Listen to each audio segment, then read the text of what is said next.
everyone. Welcome back to NOTIERS Frontiers Diaries. As you can see, we're finally out and about on our motorcycle, which is really exciting. We're here in Illinois and it's beautiful springtime and we're enjoying the nice weather. You can hear the birds chirping, yeah, you can hear the highway, the airplanes, good old Chicago. Yeah, there's no escaping modernity, I suppose. In this episode, we're going to continue our journey through Mexico. In our last episode, we were taking the train El Chepe to Copper Canyon, and we really enjoyed that. And then we made our way down the west coast of Mexico to Mazatlan. Then we decided, because we'd heard about this incredible road, to go inland in Mexico a little bit to Durango. Durango. And to me, you know, I Google some stuff every once in a while, but I caught some keywords that they referred to it as, like the devil's backbone, the spiny ridge that went through central Mexico. I mean, anything called devil's anything. Yes, we've been to go Devil's Tower, Devil's Lake. There's like Devil's Garden, Devil's Frying Pan. I don't say we're big Devils fans, but you know that there's going to be some type of entertainment there. So. Definitely.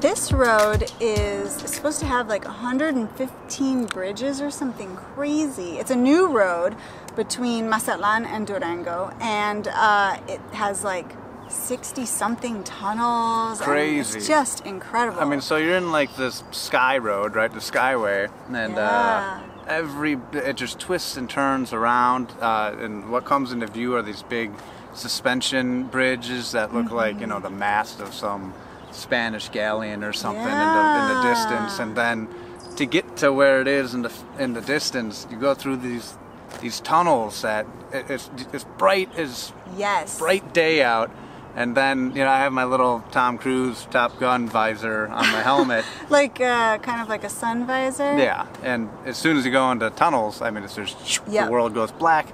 You hit that up so you can kind of see some more. Mine's broken, but it doesn't matter what I see. Kind of angles, yeah.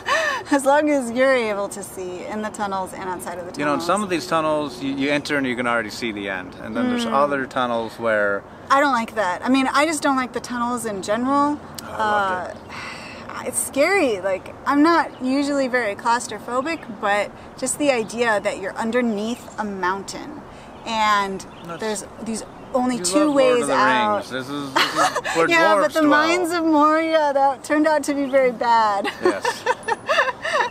Yeah, and I'm not a dwarf, you know. I'd rather be out in the open. So for me, I don't like the tunnels. Well, it was just a good, I refer to it as like being in the pool where it's nice and cold, and then you get out and you run into the jacuzzi, and then it's just the fluctuation of temperatures is just insanity. So you're in this tunnel, in your own little...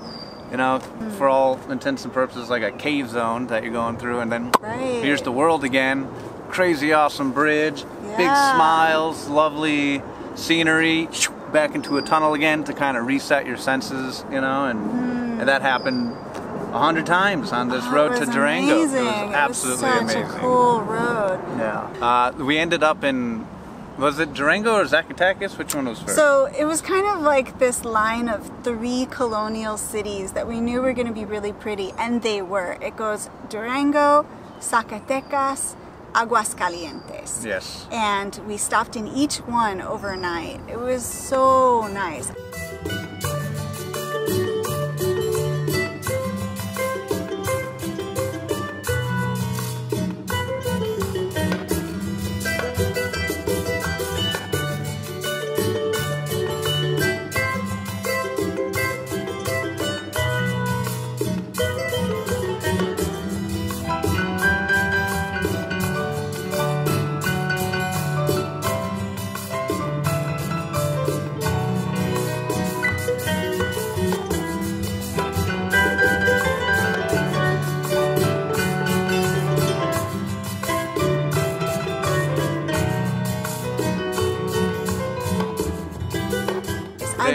love these Spanish colonial cities. You know, and same here. Like I had, like Baja wasn't necessarily what Mexico is in reality, and I say that as an individual. It's not a blanket statement, but like once you start seeing these cute colonialized villages, yeah, they're very historic. It's just a different, you know, set of history than over in Baja.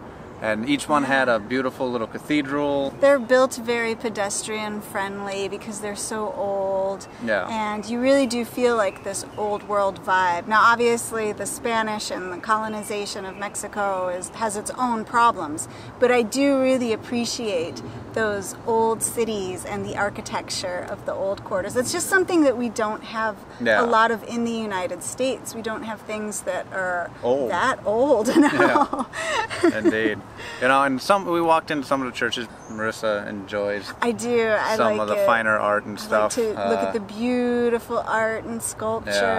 Yeah. I kind of get overdone with gold leaf and... It is a lot of gold. Yeah. They're very Catholic churches, and they have a lot of decoration.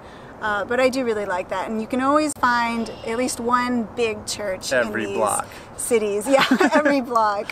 There's always one. They'll have like a plaza, which will be like the main square of the city, and there will always be like a church, and then maybe like a city hall on the other side. This is where they would have like the church and the state together in the same area, and it's always a communal area where people can socialize and just enjoy being outdoors. I really like that. Yeah. So it was these stops started getting to be pretty nice. Zacatecas, I call it. Yeah, and that was the place with the silver mine. That was the silver mine. Did we? Oh, we did go in there. Yeah, we went on a tour of the silver mine. Coming from the girl who doesn't like tunnels, she wanted to go mining. But that was real cool. I mean, well, it's an old mine, so they don't use it anymore. No, but you get into an old school, upgraded but scary, you know, little amusement park ride. It did feel like an amusement park ride as opposed to riding through a tunnel. Yeah. But it was nice. I mean, they still had some of the old sections how they were before they shut everything down. Yeah, it was kind of like turned into a museum. Now, a lot of that history is really sad because a lot of the local people were basically used for slave labor in this silver mine. Yeah. But obviously the mine has closed since then, but you do get a tour of what the history was like, and you also get a bunch of ghost stories along with that tour for some reason. Yeah, I did catch on, you know, it's all in Spanish. It's all in Spanish, but the Mexicans we were with, they loved themselves a good ghost tale. Or Marisa and I, she would be translating to me, and I'd be like, "Oh my God!" But everybody else would be like, "Oh," you know. And it was just like, "Come on, we're all adults here." One of my favorite things about that was all the minerals they had in a museum under the earth. It was so cool. They had huge minerals and really cool sculptures that they made out of all of these different types of stones. I like that a lot. And in Zacatecas, the last episode, we had a poor experience at a sex motel. Or just the cost of it. But we found a much more economy-friendly sex motel. And it wasn't like that same type of sex motel where you have to talk through like a weird door and it was not. It's like a hybrid. Well, it was like if you were being bunked on a submarine. It was I mean, what was it? 4 feet by 8 feet was the room. We didn't have anything. Shared bathroom, no TV. It was a bed with 1.5 feet to the right. And some very interesting artwork. And good Wi-Fi, which was all I wanted. I said I want a bed and Wi-Fi. And so it was really cheap. But yeah, the clientele were of a different variety than Marisa and I. But we stayed there for a couple days because the Wi-Fi was good and it was so dirt cheap. And we liked that, and we did some mining and... You know, definitely. We really enjoyed our time through Durango, Zacatecas, and Aguascalientes. They're just so pretty. Yeah. And then after that, we had some friends that lived in Guadalajara and the area around there called Colima. And so we wanted to go visit them.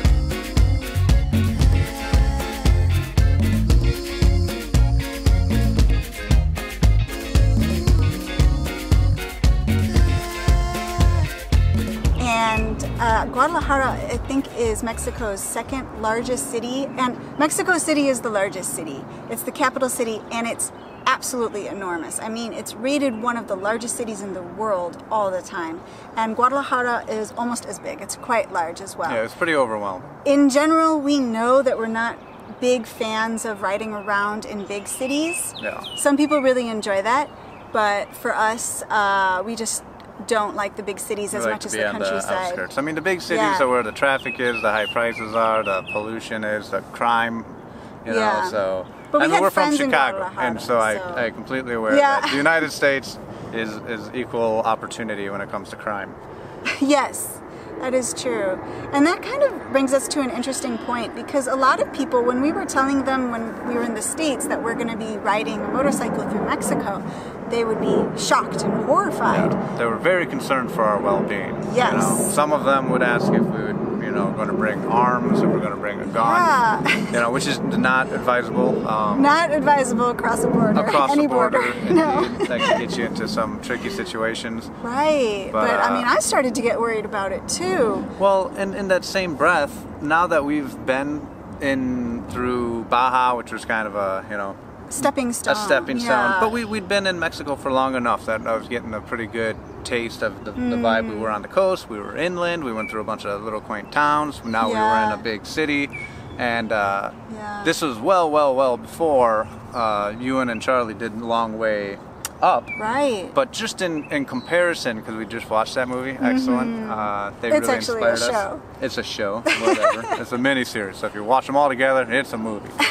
But it was really interesting to see when they got to Mexico how concerned they had to be as famous people. Yeah. But I think what they didn't do well is express the fact that why they were taking alternative options through Mexico was because they were celebrities. Yes. So if you see that and you get a little nervous or scared that, oh my God, even Ewan McGregor and Charlie Borman don't want to go through Mexico unassisted, don't, because most likely if you're like Marisa and I, you're probably not, you're not going to be... You're not as famous as they are. Yeah, you're not going to be on Dancing with the Stars anytime soon. And in that case, I would say that Mexico is an incredible place to ride through. Of course, you do have to take precautions, Like we said before. But that's on a global scale. Chicago's dangerous too. Like, you do just always have to take precautions everywhere. Everywhere. Yeah. So. And, not ride around at night.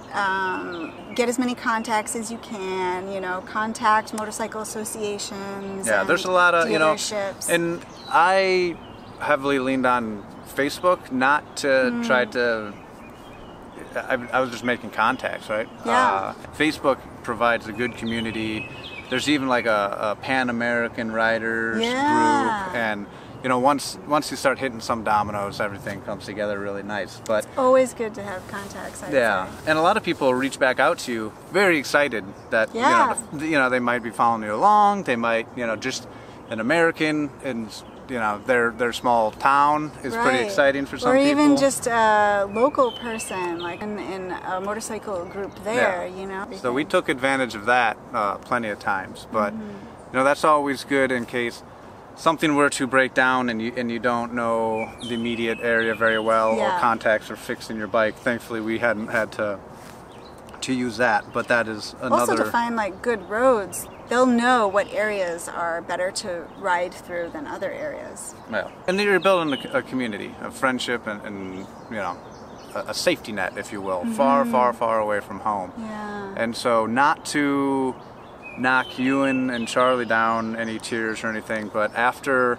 we had spent some extensive time in Mexico, I would let everybody know that it is an absolute blast to ride through. People are friendly. The culture is just so vibrant, and the food. I mean, oh my gosh, we don't even talk about the food. Like, it's amazing. And I'm a simple person. Just go there for that. And I don't really care about food that much, but it's good food. It's good food. Yeah. So I mean, it's a shame to miss it, just because of some people may have. Been scared to go through Mexico. So. Well, and it's just a shame because they are high profile. Yeah. They weren't screaming, don't go, don't go, don't go, but they were very subliminally just kind of talking about themselves Yeah. without explaining the fact of the average person would probably not face anything like what they would face. Yeah. Especially since they had been making this trip south to north, and people all along the way had been taking selfies and posting exactly where they were. So this made their situation much more like, high profile than the average person. Yeah. So just kind of an overall encompassing message is we were having the time of our lives. We had our own hiccups in Baja, but then we were back on the road again. Very excited to see what the next town would hold. We started just loving it. We saw my first, I should say, ruin. Oh, by Zacatecas.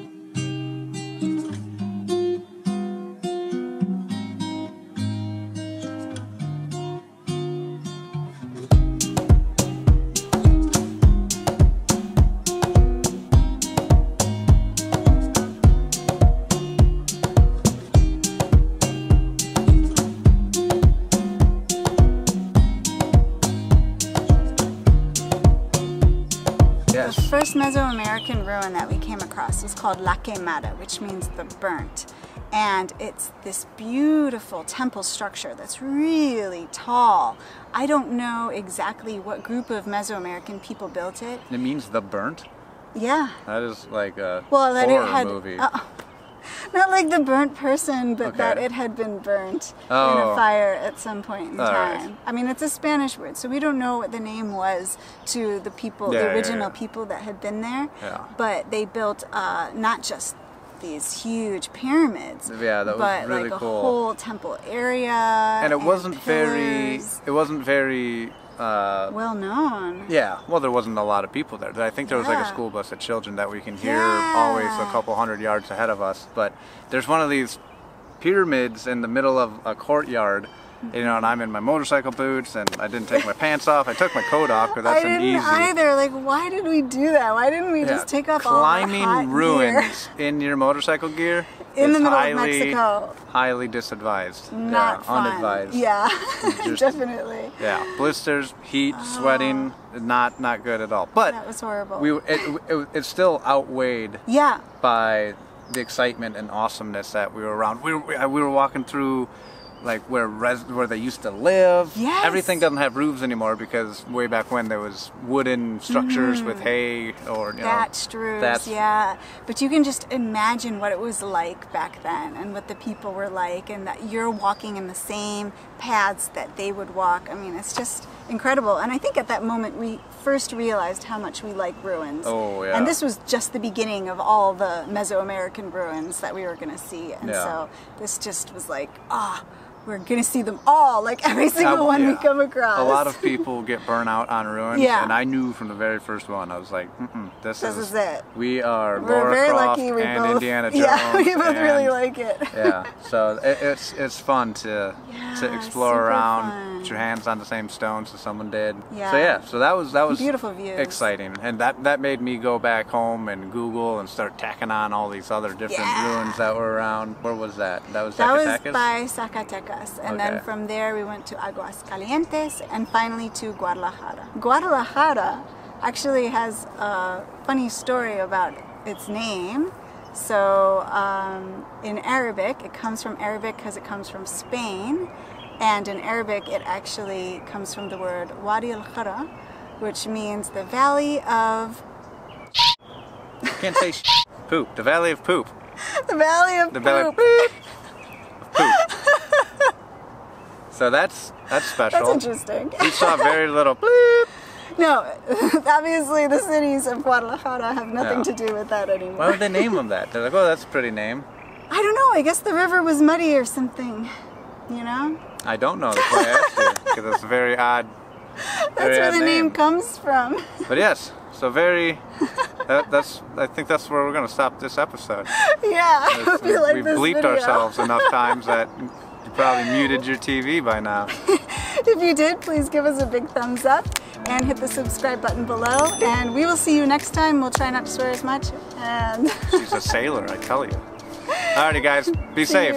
Bye. Peace.